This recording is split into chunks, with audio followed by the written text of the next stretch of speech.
Amada Iglesia, nos encontramos compartiendo acerca del Evangelio de nuestro Señor Jesucristo. En nuestra enseñanza anterior hablamos del arrepentimiento como el camino de la bendición. Continuaremos hoy hablando y especialmente del ministerio de Jesús, porque cuando Jesús inicia su ministerio siempre inicia hablando del arrepentimiento, porque ha llegado a vosotros el reino de Dios. Nos encontramos en el Evangelio de San Lucas, en el capítulo 4, cuando Jesús inicia su ministerio. Y así dice la palabra del Señor en este Evangelio. Vino a Nazaret, donde se había criado, en el día de reposo, entró en la sinagoga conforme a su costumbre y se levantó a leer. Y se le dio el libro del profeta Isaías, y habiendo abierto el libro, encontró el lugar donde estaba escrito: El Espíritu del Señor está sobre mí, por cuanto me ha ungido para dar buenas nuevas a los pobres. Me ha enviado a sanar a los quebrantados de corazón, a pregonar libertad a los cautivos y vista a los ciegos, a poner en libertad a los oprimidos y a predicar el año agradable del Señor. Y enrollando el libro, lo dio al ministro y se sentó, y los ojos de todos en la sinagoga estaban puestos fijos en él. Aquí encontramos como un resumen del Evangelio. Cuando Jesús inicia su ministerio, va allí a la sinagoga y se le dio el libro del profeta Isaías. Y más exactamente, Isaías capítulo 61, cuando dice así la palabra del Señor a través del profeta Isaías. Dice: El Espíritu de Jehová, el Señor, está sobre mí, porque me ungió Jehová. Me ha enviado a predicar buenas nuevas a los abatidos, a vendar a los quebrantados de corazón, a publicar libertad a los cautivos y a los presos apertura de la cárcel, a proclamar el año de la buena voluntad de Jehová, el día de venganza de Dios nuestro, a consolar a todos los enlutados, a ordenar que los afligidos de Sión se les dé gloria en lugar de ceniza, óleo de gozo en lugar de luto, manto de alegría en lugar del espíritu angustiado, y serán llamados árboles de justicia, plantío de Jehová, para gloria suya. Reedificarán ruinas antiguas y levantarán los asolamientos primeros y restaurarán las ciudades arruinadas y los escombros de muchas generaciones. Y vosotros seréis llamados sacerdotes de Jehová, ministros de nuestro Dios seréis llamados, y comeréis las riquezas de las naciones, y con su gloria seréis sublimes. Es una palabra profética dada por Isaías, y entonces el Señor, aquí en este capítulo de Lucas, toma estas mismas palabras en el capítulo que estamos leyendo, cuando lo primero que el Señor dice es: el Señor me ha enviado, tengo la unción de parte de Dios, vengo con la unción de parte de mi Dios, para traer buenas noticias a los pobres. Las buenas noticias es el Evangelio. Siempre que hablemos del Evangelio hablamos de buenas noticias. Y estas son las buenas noticias para los que reconocen la necesidad de Él. El aspecto central y fundamental, que es supremamente valioso como clave del arrepentimiento, es reconocer la necesidad del Señor. Isaías 55:6 dice: buscar al Señor mientras pueda ser hallado, llamarle en tanto que está cercano. Este tiempo en el cual nos encontramos es para buscar a Dios.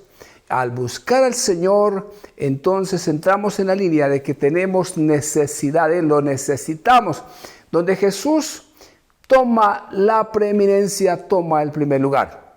Es el requisito básico. Podemos encontrar al apóstol Pablo en Colosenses 1:18 hablándonos de que Jesús es la cabeza de la iglesia, el que resucitó de los muertos, para que en todo tenga la preeminencia. Y Jesús, con todo lo que hizo, aquí estamos iniciando, Jesús está iniciando su ministerio y dice: hay buenas noticias. El Evangelio son buenas noticias para los que reconocen la necesidad espiritual. Estos tiempos, este tiempo, tenemos que reconocer la necesidad de nuestro Dios, la necesidad del Señor. Y cuando reconocemos entonces, lo primero que hace el Señor aquí en su palabra es, Él nos dice: me ha enviado mi Padre a sanar a los quebrantados de corazón. Quebrantamiento de corazón que ocurre de muchas maneras, muchas circunstancias, muchas situaciones. Y lo primero que hace Jesús en el corazón del todo ser humano que reconoce su necesidad es sanar su corazón, como lo habló el profeta Isaías en el capítulo 61. Sanar el corazón. Qué bueno encontrar que Jesús aquí nos habla de esta verdad tan gloriosa. En este capítulo que estamos mirando dice, a pregonar libertad a los cautivos. Una segunda cosa que hace Jesús cuando permitimos que llegue al corazón es que Él da libertad a los cautivos. Hay muchas formas de estar cautivos. Cautivos es estar presos. Estar presos. Y cuando estamos presos, entonces, ¿presos de qué? Del pecado, presos de los vicios, tantas cosas que atan a la persona. Hay muchas situaciones en estos tiempos que esclavizan los mismos vicios, tantas ataduras, tantas cosas, como si estuviese la persona en una cárcel y la persona no puede salir. El único que da libertad de toda cautividad es solo nuestro Señor Jesucristo. ¿Cuántos vicios no hay en que las personas están encadenadas? Vicios de toda naturaleza. Por ejemplo, la pornografía para un varón. Ese es un vicio. Y la persona está atada, no puede salir. Y más con estos tiempos modernos de las comunicaciones, del internet, más facilidad para caer en este vicio. Y mucho más. Pero aquí lo importante es comprender que Jesús nos dice que Él vino a dar libertad a los cautivos. Pero para que el Señor nos saque de esa cautividad, es necesario reconocerlo a Él, que necesitamos de Él, que no podemos vivir un instante sin su presencia, no podemos vivir sin su motivación, sin la dirección de Él y de su obra realizada, hecha en la cruz de Calvario. O sea, es una necesidad todos los días, como la necesidad física del comer en el mañana, mediodía, la tarde, la necesidad de comer a Jesús, de alimentarnos de Él y alimentarnos de su palabra. Luego continúa hablando el Señor aquí, y vista a los ciegos. Vista espiritual es la que primero da el Señor para tener visión, revelación de parte de Él, y también vista física. Es lo que hace el Evangelio de Jesucristo. También dice aquí, y a poner en libertad a los oprimidos. Opresión. Tenemos todos un enemigo común que es Satanás, y su labor es oprimir. La Biblia dice que Satanás vino a robar, matar y destruir, y dentro de todo esto está la opresión. Y en estos tiempos y con esta dificultad de pandemia hay opresión. Y el único que logra que logremos salir de ello es Jesús cuando reconocemos la necesidad. Dice, a dar libertad a los oprimidos por el diablo y a predicar el año agradable del Señor. Encontramos en estos evangelios que Jesús, de inmediato, aquí en esta palabra de Lucas, encontramos que Jesús echa fuera demonios. Tenía un hombre que tenía un espíritu inmundo, llega allí a Capernaum y entonces los demonios salen. Dice, Jesús, viniste antes de tiempo para atormentarnos, y Jesús calle y lo echó fuera, espíritus inmundos. Encontramos que Jesús echó fuera demonios. Encontramos que Jesús ponía las manos sobre los enfermos y estos serán sanos. En todo y por todo lugar encontramos a Jesús obrando con la sanidad para la persona en el plano físico, en el plano espiritual, y echar fuera demonios. Su tarea noble y sublime de que la persona recibiera el reino de Dios. Por eso encontramos aquí cuando Jesús recorre Galilea, dice en el versículo 43, en el capítulo que estamos mirando, dice, pero Él les dijo, es necesario que también a otras ciudades anuncie el evangelio del reino de Dios, siempre el gobierno de Dios, porque para esto he sido enviado. Es muy importante que Jesús vino a predicar el evangelio del reino de Dios, dice, para esto he sido enviado. Y hoy en día, todo aquel que recibe esta comisión, este llamado de parte de Dios, todo aquel que es discípulo del Señor, tiene el mismo sentir. ¿Cuál? Predicar el evangelio del reino de Dios, porque para esto el Señor nos colocó en esta tierra. Las buenas noticias del gobierno de Dios. Y por eso clamamos y decimos en oración, venga tu reino, venga tu gobierno sobre esta tierra. Es muy importante encontrarnos aquí con el Señor Jesucristo en el comienzo de su ministerio y cómo lo desarrolló cuando escogió a sus discípulos, los preparó, los orientó y exactamente los comisionó a colocar la mano sobre los enfermos, echar fuera los demonios y a predicar el evangelio. Esa fue la tarea. Y luego él sabía que tenía que llegar a concluir en la cruz de Calvario. Por eso en mismo San Lucas 24 encontramos aquí que Jesús cumple su tarea en la cruz de Calvario. Y en la cruz de Calvario fue donde venció a Satanás. Allí fue donde triunfó. Y después de que Jesús allí vence a Satanás, muere Jesús en la cruz, resucita al tercer día.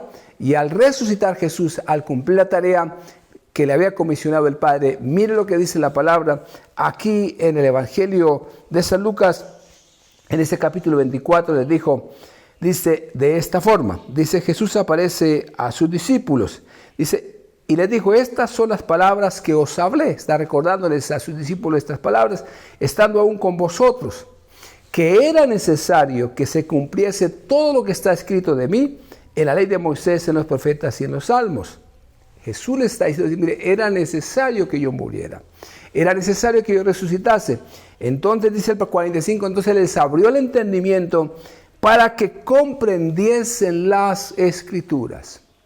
Si hoy hay una necesidad ferviente en todo discípulo y en la iglesia del Señor Jesucristo, es que el Señor abra el entendimiento para comprender todas las Escrituras. Y eso pasó aquí con sus primeros discípulos.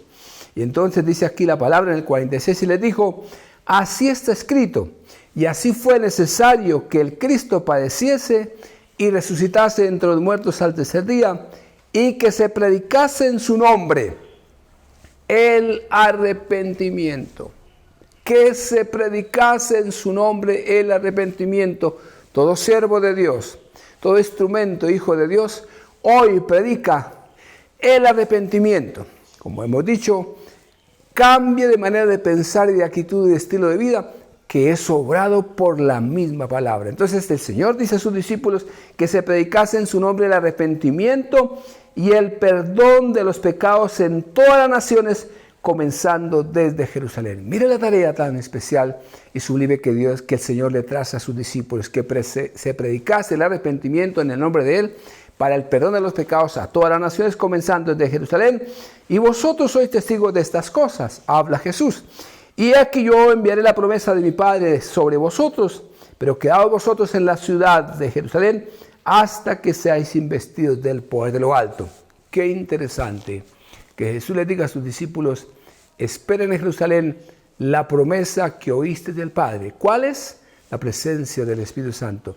Ir a predicar el Evangelio de Jesucristo sin la llenura, sin la dirección del Espíritu Santo, no funciona.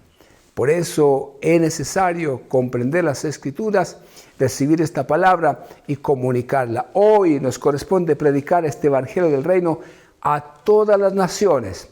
Hoy nos corresponde llegar a todo lugar diciéndole, hoy el Señor exige arrepentimiento porque el reino de Dios ha llegado a vosotros. Por eso hablamos de que el arrepentimiento es puerta de bendición. Y aquí encontramos que precisamente Jesús le habla a sus discípulos de esto tan extraordinario y tan maravilloso en su palabra con la obra de la cruz. Fíjate que en el capítulo 4 hablamos del comienzo del ministerio de Jesús y aquí en el capítulo 24 estamos hablando de la parte final de la obra de la cruz del Calvario, el derramamiento de su sangre para perdón de pecados. Y luego entonces de que resucita, le habla a sus discípulos y les abre el entendimiento y le dice, es necesario que en mi nombre se predique el arrepentimiento para perdón de los pecados a todas las naciones, pero esperen la promesa del Padre que oíste de mí para que reciban la unción del Espíritu Santo. Jesús en San Juan 16 les habla a sus discípulos antes de ir a la cruz y les dice, yo les voy a enviar el Consolador, el Espíritu Santo, el cual estará con vosotros. Él tomará mi palabra y Él me glorificará y Él les enseñará todas las cosas que han de venir. Él es el que muestra. Él los guiará a toda la verdad. Por eso la presencia del Espíritu Santo en estos tiempos es supremamente valioso. Mis amados, la Iglesia de Jesucristo ha sido llamada y es el instrumento de Dios para la salvación. No hay otro instrumento para la salvación es tú y yo, como discípulos del Señor y como iglesia de Jesucristo. Por eso encontramos en el Evangelio de San Mateo, el capítulo 16, la base de la iglesia, el fundamento de la iglesia, cuando el apóstol Pedro confiesa y dice: tú eres el Cristo, el Hijo del Dios viviente. Cristo significa el ungido de Dios, el Hijo de Dios, su trabajo, Hijo de Dios. Y el Señor le dice a Pedro: bienaventurado eres Simón, porque esto no te reveló carne ni sangre, sino mi Padre que está en los cielos. Yo también te digo que tú eres, con esta confesión, Pedro, una piedra pequeña, y sobre esta declaración edificaré mi iglesia. La iglesia de Jesucristo tiene esa base. Y las puertas del Hades, del infierno, no prevalecerán contra la iglesia. El Señor nos habló de una lucha constante con las tinieblas. A Él le tocó, cuando estuvo en la tierra, echar fuera demonios, y colocar las manos en los enfermos, sanar a muchos, la obra del enemigo, pero finalmente Él venció en la cruz de Calvario. Y hoy a nosotros tenemos exactamente la misma tarea como discípulos del Señor. Es igual, nos corresponde ser dirigidos y guiados por su Espíritu.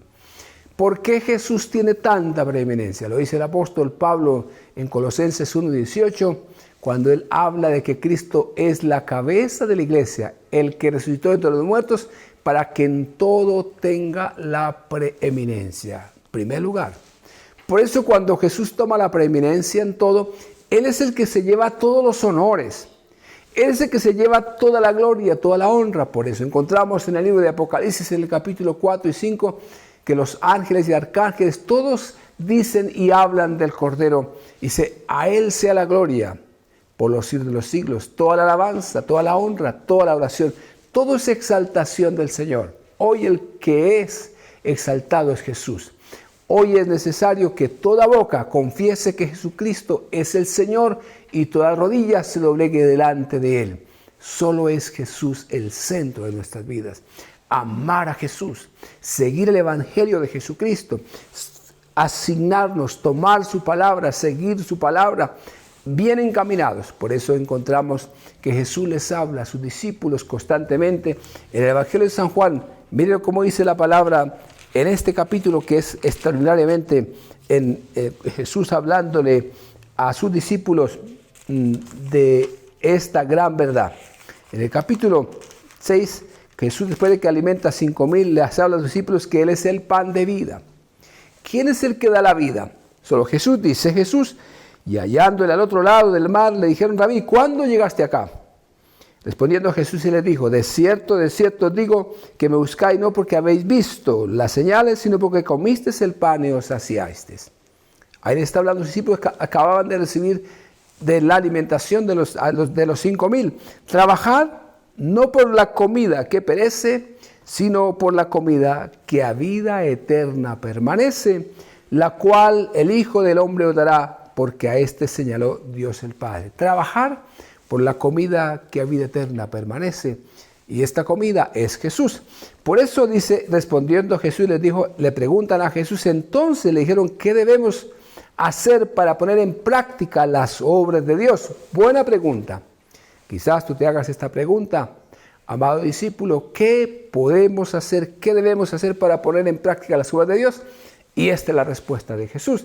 Respondiendo Jesús le dice: esta es la obra de Dios, que creáis en el que Él ha enviado.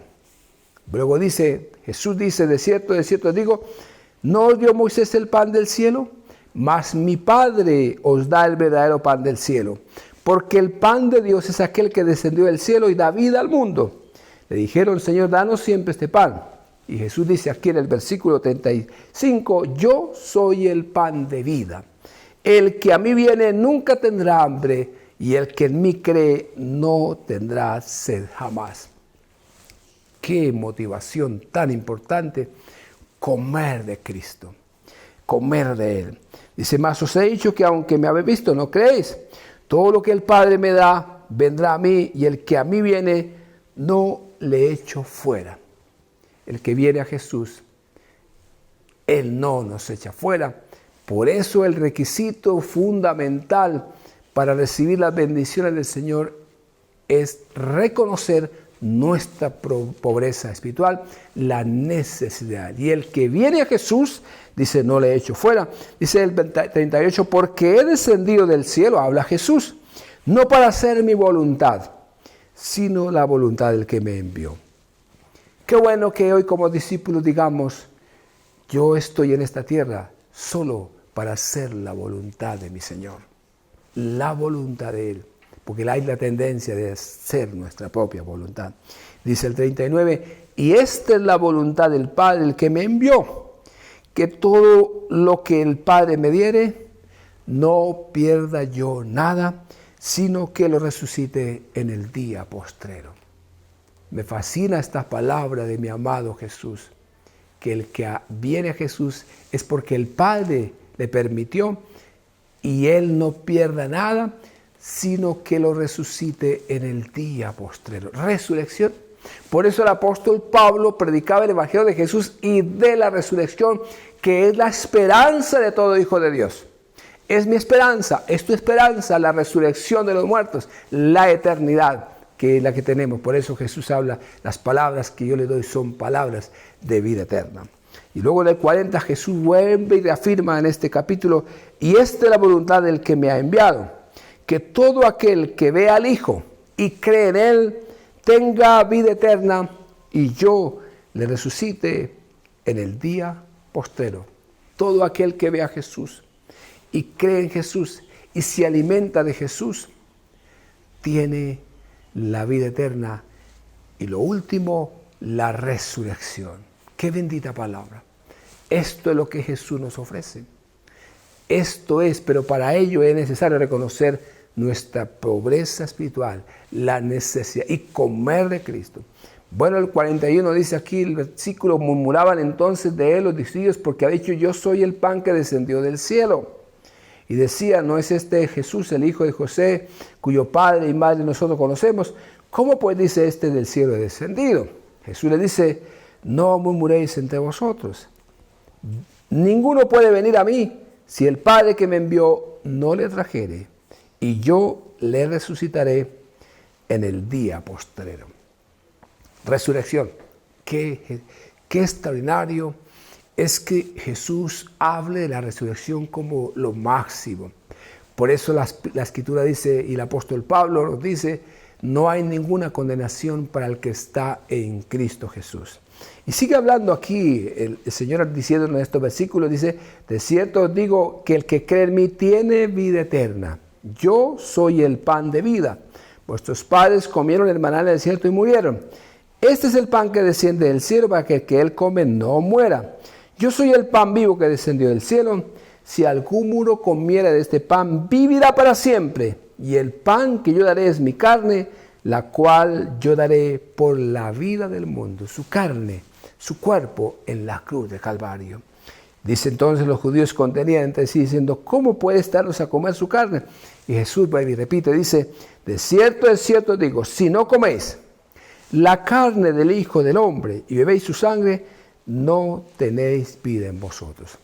En estos tiempos, tantas filosofías y tanta manera de pensar, donde muchas personas creen tener la esencia, el elixir de la vida en otras cosas. Pero aquí Jesús lo dice claramente, el que no come la carne del Hijo del Hombre, su obra de la cruz de Calvario, o sea, mira y contempla al Jesús en la cruz y bebe su sangre, no tiene vida. El apóstol Pablo en Hechos 17 dice, Él es el que da vida, aliento y todas las cosas y se centra en la obra de Jesús.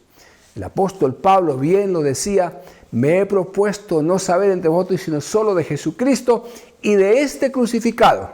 Ahí está la esencia. Es la única manera de tener vida y como lo aclara Jesús dice el 54, el que come mi carne y bebe mi sangre, sentado en la cruz, tiene vida eterna y yo le resucitaré en el día postrero. ¿Qué es lo importante? La resurrección, comer a Cristo, alimentarnos de Cristo, tomar su palabra el entendimiento abierto para comprender las Escrituras. Y así sigue, dice el versículo 55, porque mi carne es verdadera comida y mi sangre es verdadera bebida. Todo es la cruz. El que come mi carne y bebe mi sangre, en mí permanece y yo en él. Texto extraordinario. Compartíamos el domingo anterior del mensaje a la iglesia de la Odisea, cuando Jesús habla y dice, he aquí yo estoy a la puerta y llamo. Si alguno oye mi voz y abre la puerta, yo entraré a él, cenaré con él y él conmigo. O sea, el que come de Cristo, come de la obra de la cruz, dice, permanece en él y yo en él. Como me envió el Padre viviente, yo vivo por el Padre, así mismo el que me come, él también vivirá por mí. Y este es el pan que descendió del cielo, no como vuestros padres comieron el maná y murieron. El que come este pan vivirá eternamente. Para vivir eternamente es comer solo de Jesús.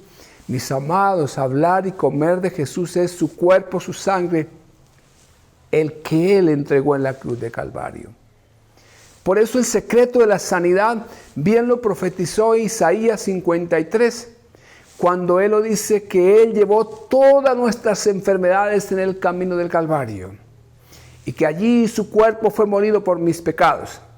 El castigo de nuestra paz fue sobre Él y por sus llagas yo, tú somos curados. Es comer a Cristo. Si comes a Cristo y bebes su sangre, el beber su sangre implica que he confesado el pecado y entonces la sangre de Jesucristo ha perdonado todos mis pecados y vuelvo a tener una conciencia limpia delante de Dios. Comer el de la cruz del Calvario. Sigue hablando Jesús. Cuando habla estas palabras de esta manera a los discípulos de ese entonces, dice, al oírlas, muchos de tus discípulos dijeron, dura es esta palabra, ¿quién la puede oír? Hoy quisiéramos escuchar otros mensajes, otras maneras de pensar que nos atraen, que nos seducen, porque ahí está el enemigo y no queremos escuchar la esencia de la obra de la cruz. Y muchos de los discípulos dicen, aquí dura es esta palabra.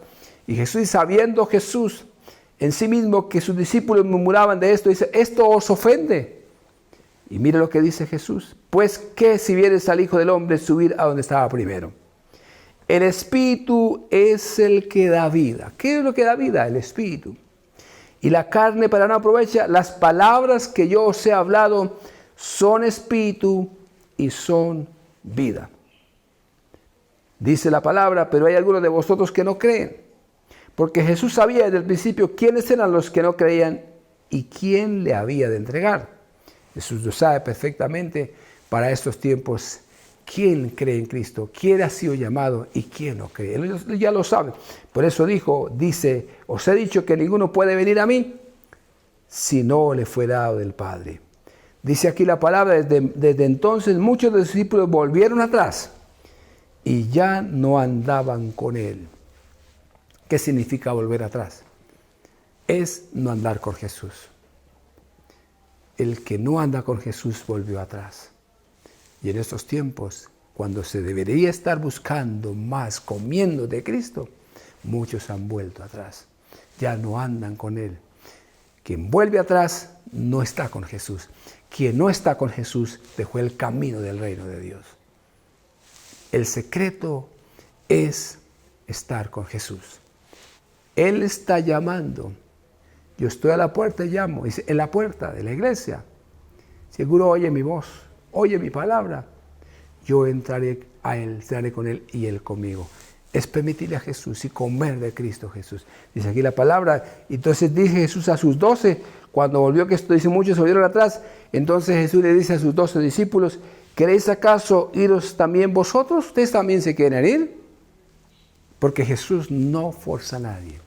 Si hay algo extraordinario, mis amados, me han escuchado siempre predicar, es el libre albedrío con el que Dios nos diseñó. Él dice en su palabra a través de Moisés, he puesto delante de vosotros camino de bendición o de maldición. Escoja, pero ojalá escogieses el camino de la bendición, y el camino de la bendición se llama arrepentimiento. que es el punto de partida para encontrar estas grandes verdades. Y aquí lo dice Jesús. Entonces, menos mal que hay discípulos como Pedro que dicen, y discípulos que decimos, Simón Pedro dijo, Señor, ¿a quién iremos? Solo tú tienes palabras de vida eterna. Eso es lo extraordinario. Que el único que tiene las palabras de vida eterna es solo Jesús, nadie más. Porque si no, los hombres le robaríamos la gloria a Dios, la gloria a Jesús. Y Él es el único digno de todos los honores, de toda la gloria, de toda la alabanza, de toda la adoración, porque entregó su vida en la cruz del Calvario. Solo a Él la alabanza, la gloria. Y lo dice aquí la palabra. Y nosotros hemos creído y conocemos, dice el apóstol Pedro, que tú eres el Cristo, el Hijo del Dios viviente. Pedro la tenía clara. Yo como discípulo la tengo clara. Y tengo claro que Jesús es el ungido de Dios, el que vino del cielo a traer el reino de Dios y el Hijo de Dios. Bendiciones para ti, amado discípulo, en este precioso día.